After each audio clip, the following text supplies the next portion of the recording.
Greetings. In this lesson, we'll review creating a paint effects tree from scratch. We'll keep it very simple this time as opposed to the last lesson.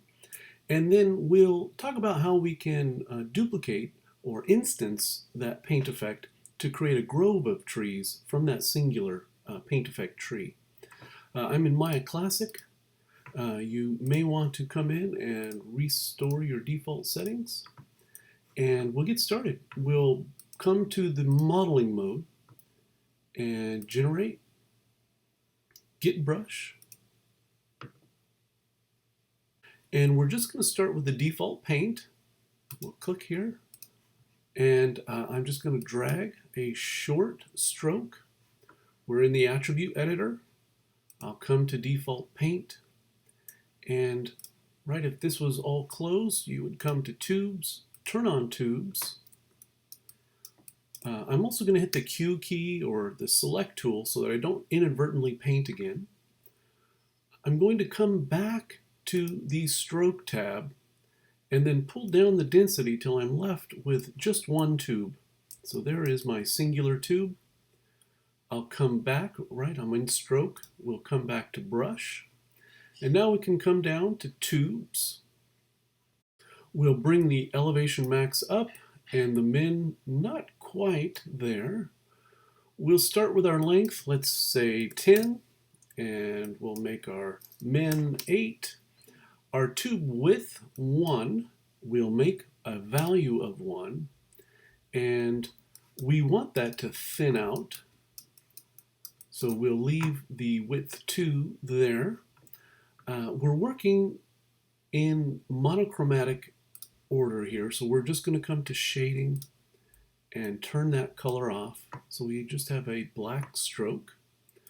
If you remember the last lesson, we came all the way down to behavior and we have displacement, and you can wiggle, you can curl, and I see here we could also or should also bump up the segments. So my segments were 10. We'll put 20 and you see that that smooths that out, going up even more, but we're going to try and keep this tree very simple. So 20 is a happy medium. All the way back down, displacement, under behavior. We gave it a little wiggle, a little curl, and then we'll come down to bend and we'll give it a little bit of bend as well. So good starting point. You could save here if you you want to experiment, keep coming back to this particular file. You could say tree beginning and save it.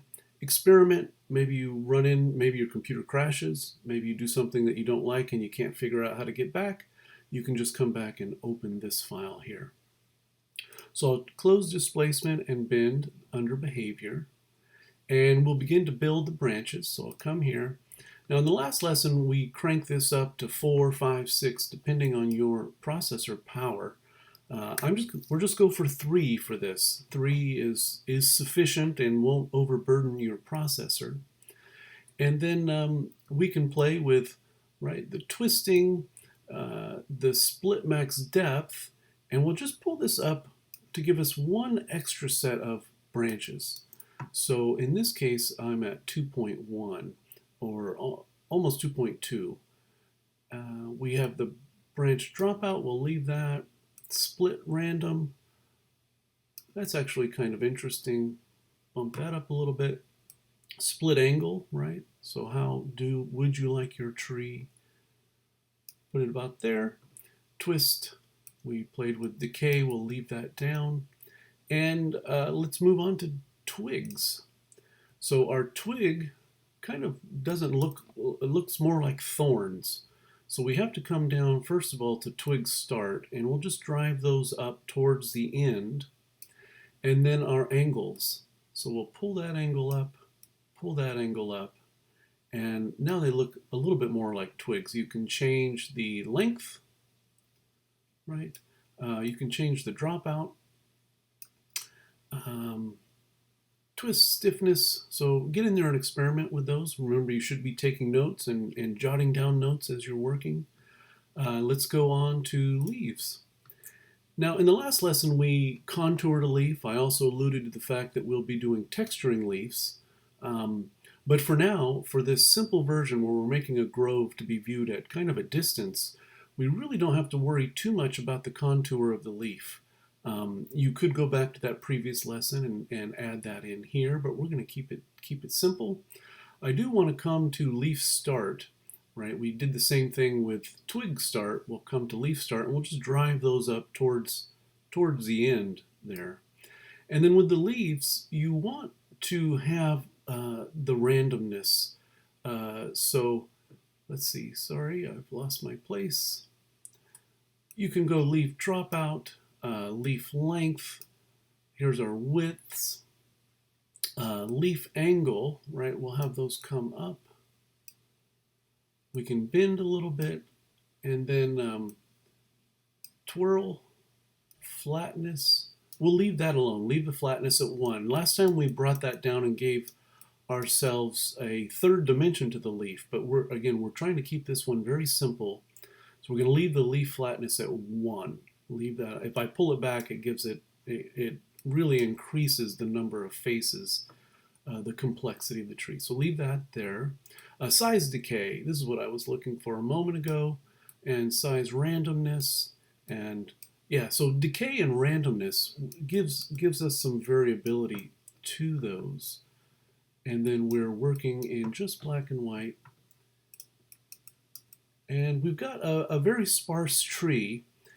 And again, if you had a robust computer, we could bump this up a little bit. But all I want to do is show you how we can take this and create multiples from this individual tree. Now, if you have not a very strong computer, leave the leaves at 1. I'm going to just put mine to 3. And that will have me also coming back to leaf start and just pulling those a little bit down. So I have a little bit more leaf. And just to review what we did last time, once we had things basically dialed in, we could come in and increase the branches and give yourself additional there, but we'll leave it at 3. So a very sparse tree. Okay, you'd want to save at this point for sure. And what we're going to talk about is how we can distribute this tree and have it instance with some variables for all of the values that we just dialed in. First thing we could do is come back to generate, and let's just make sure we've got the stroke selected. Generate, get settings from selected stroke. Get settings from selected stroke. And now, in fact, with this selected, I'm going to put this on a layer just so we can hide it out of the way. I've got stroke default paint 1 selected. I'll create the layer and then hide the layer. And now, with my paint tool, if you didn't have that, you could say paint effects tool. We don't want to get an existing brush. We went down and we said get settings from selected stroke. In fact, let me just do this again from scratch in case I lost you. So here is our tree. We're going to select that stroke. I put it on a layer so that I could hide it. And I went to generate, get settings from selected stroke. So now my paint effects tool has this tree as its brush. So when I want to now paint, after I hide this, and I want to paint, I don't want to say get brush because that's going to go to the library of effects. So what I want to say is just give me the paint effects tool. That tree is loaded, and now we can drag and paint. Now you see a whole bunch of trees, and they're all too close together, and so we'll address that. We want to come into the attribute editor for the stroke. So this is the stroke here. And we can pull back down on sample density. We don't have to pull too far because we're going to spread these out as well. So if I went all the way to 1, that was the equivalent of what we did at the very beginning of the lesson. So we'll leave that there. And then we'll spread these out by coming into the default paint and coming all the way to the top where it says brush profile.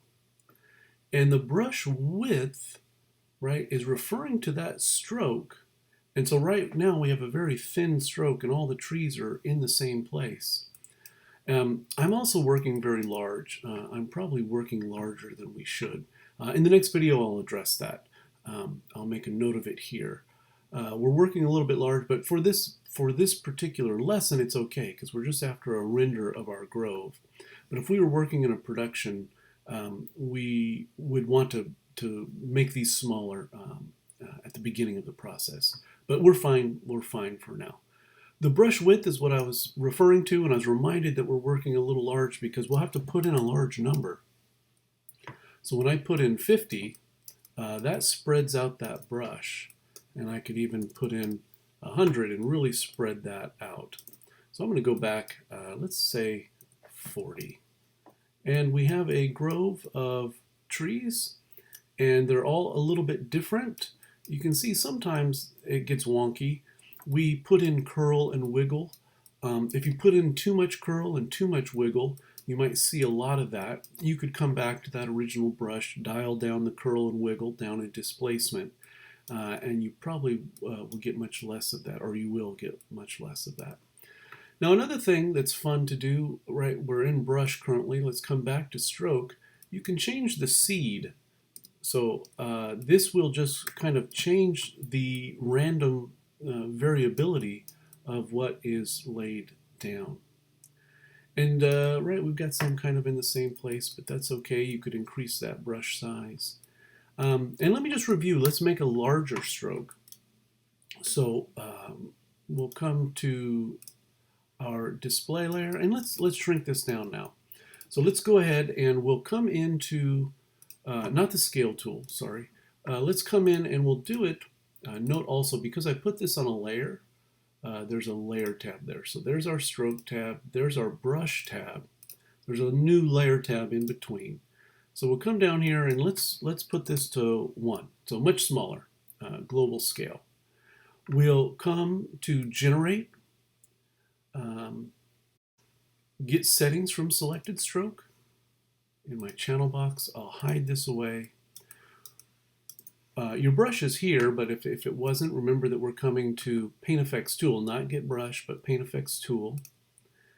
And let's make a longer stroke. So now we've got a ton of trees, and we'll do the same thing. We'll come to the Attribute Editor. We'll come to brush width of the brush. Let's now 50 would be very large in this case because we made the tree smaller. So let's say 25, and that's a little more close to what we were after. Well, let's try 50. Yeah. So now we have this grove of trees, and right, very quickly, this would be great for something at a distance. Now, very close, right? You're kind of seeing that these aren't hugely detailed, but if you want some background kind of 3D forest, this is a very quick way to generate trees. And you could repeat this with additional trees so that you had a dense forest with different kinds of trees. Maybe you do this with 3 different paint strokes. So let's render this out so that you can turn it in. We'll do the same thing that we did last time. You can maintain these relationships, but since we're not using this in a production, I'm just going to convert these. Modify, convert, Paint Effects to polys.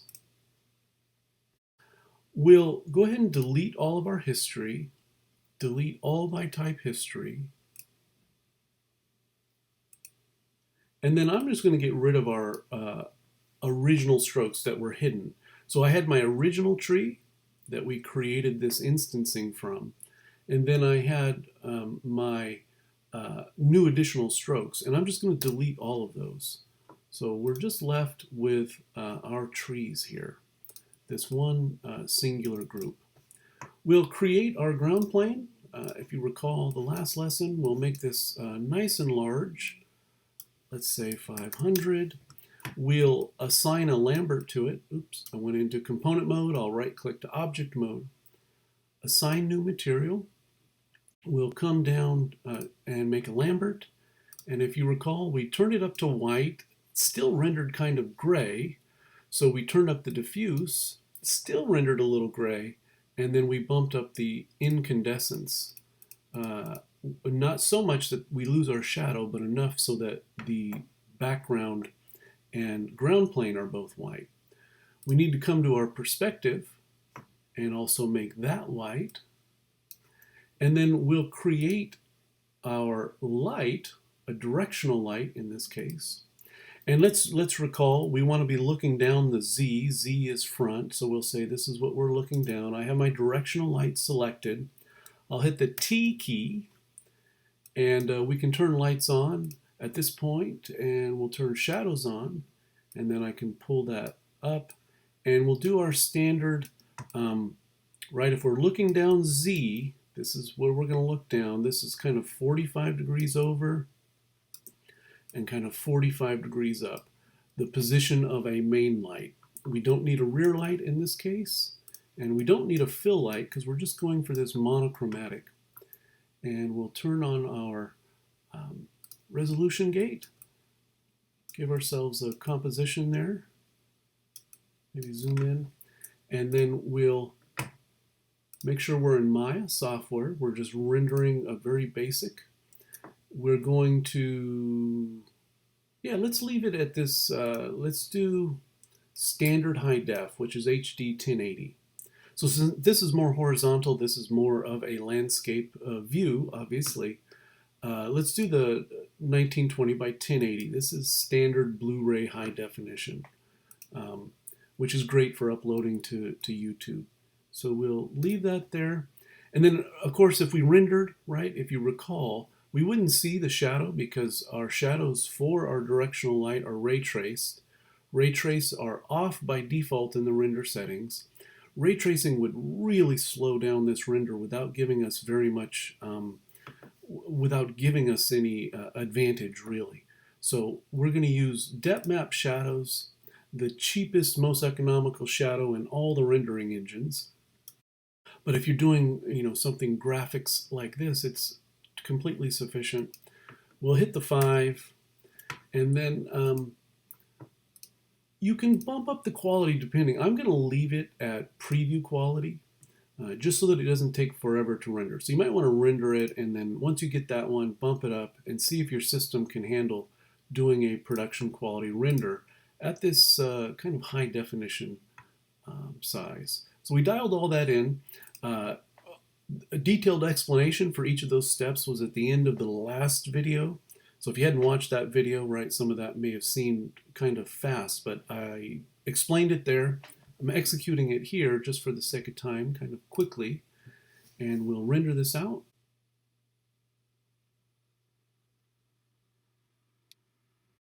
And I'm going to stop that. I'm hitting escape. We need our incandescence up a little bit more, so I'll put that right about in the middle. I'm also going to just make this a little bit more interesting here by pulling in. And right, we're saying that this would actually kind of function at a distance, these kind of low resolution trees. This is how in a production environment, this is about where you'd want something of this resolution. But I'm having you zoom in just to make a more interesting image, even though this level of poly isn't kind of up to snuff for this close proximity to the camera.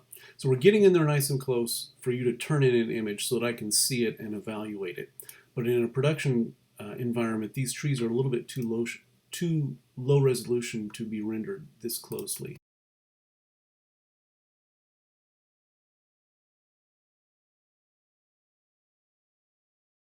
Okay, be sure to save it. Save image. It's just black and white, so you don't need to hit save color managed. But we'll hit save image, save it as a JPEG, and follow the upload instructions on the assignments page. Have a good one.